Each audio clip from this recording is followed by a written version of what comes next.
In the present war that's going on in the Middle East between Israel and its enemies, what I want to talk about is the Jew factor. The Jew factor generally and in reporting.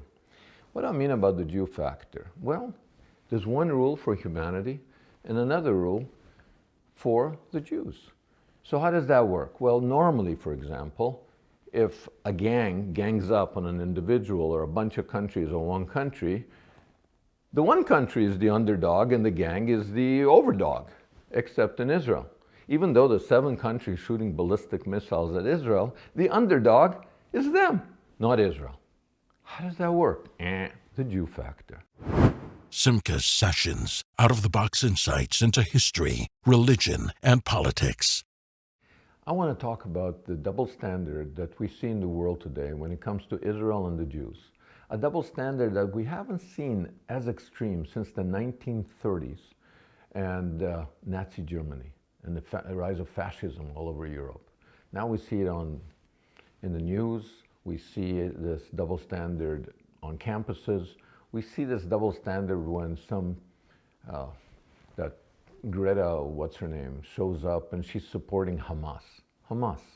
They're anti-gay, anti-women, pro-murder, using their children as human shields. They put their terrorist headquarters under mosques, under schools, under hospitals. This is where Greta, what's her name, she's supporting them. How is that possible? The Jew factor. How does it work? One standard for the world, another standard for the Jews. We just saw now that the prime ministers of France, the UK, and Canada condemn Israel for overreacting to Hamas. Wow, that's incredible. How does it work? Well, usually when there's a gang that goes against one, the underdog is the one, not the gang. Not so with the reasonable leaders of France, the UK, and Canada. Let's look at France. France is a very reasonable country. What did they do in the world? Well, they're white colonials that occupied a lot of colonies. In Algeria, for example, over 100 years, they killed, I think, several million Algerians, indigenous people, in defense of what? Of white colonialism. No wonder they want to lecture Israel. They're very reasonable people. Well, the UK. The UK caused most of the problems that we have here today. They ruled this whole area. It was called the British Mandate of Palestine. And what did they do?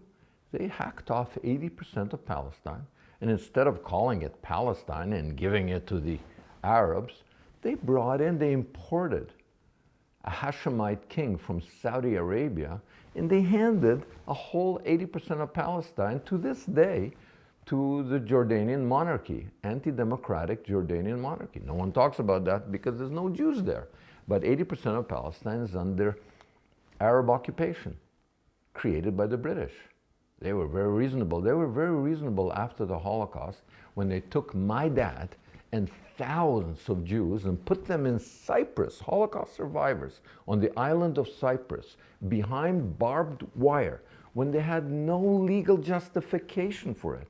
Israel had already been declared independent and recognized as such. They were holding Holocaust survivors hostage so that they don't come to Israel and defend Israel from Arab aggression. That's the reasonable Brits. No wonder they're lecturing Israel. But, as I said, there's one rule for humanity, and then there's the Jew factor. Jew factor reverses everything. France, England, Canada. I'm Canadian. I'm Israeli-Canadian. I grew up in Canada. I know all about reasonableness. Canadians say sorry, excuse me to everything.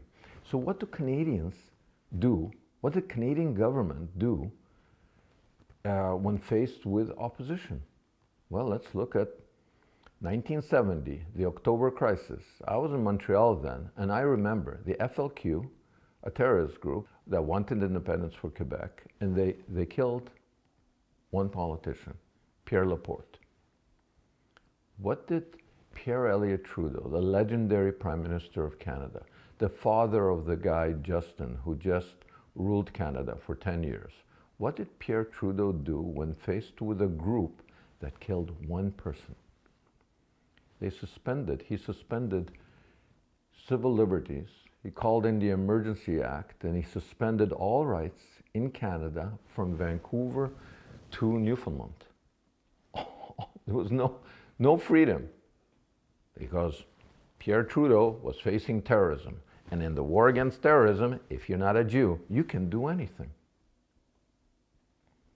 Well, maybe the Sun is more reasonable. The Sun was faced during the COVID crisis with some truckers who made noise because they didn't want to be forced to take the vaccine. They weren't against the vaccine, they just didn't want to be forced. What did Justin Trudeau do?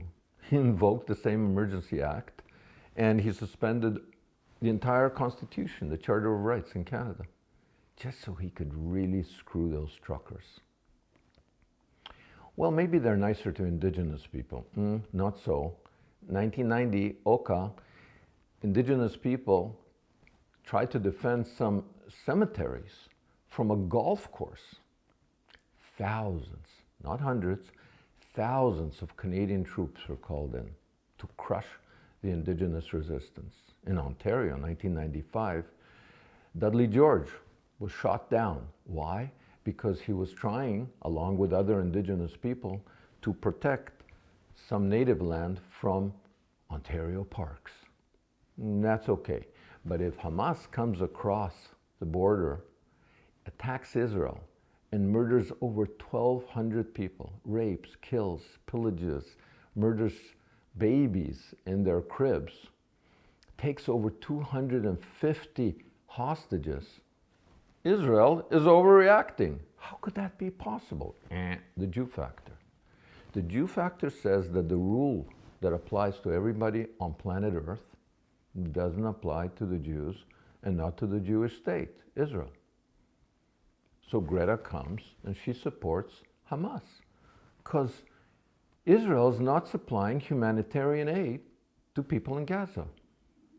When does anybody expect anybody to supply humanitarian aid to the enemy?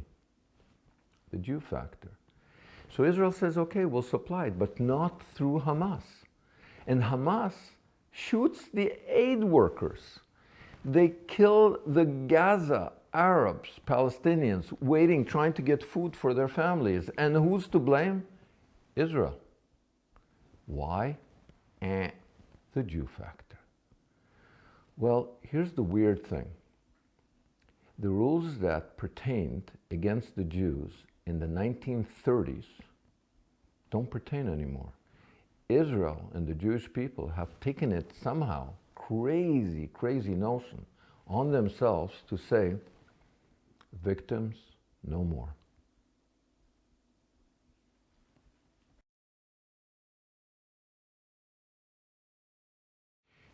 If you want to keep hearing my op-eds, so to speak, my opinions, press like and subscribe and continue to listen to the out-of-the-box ideas on Simcha Sessions.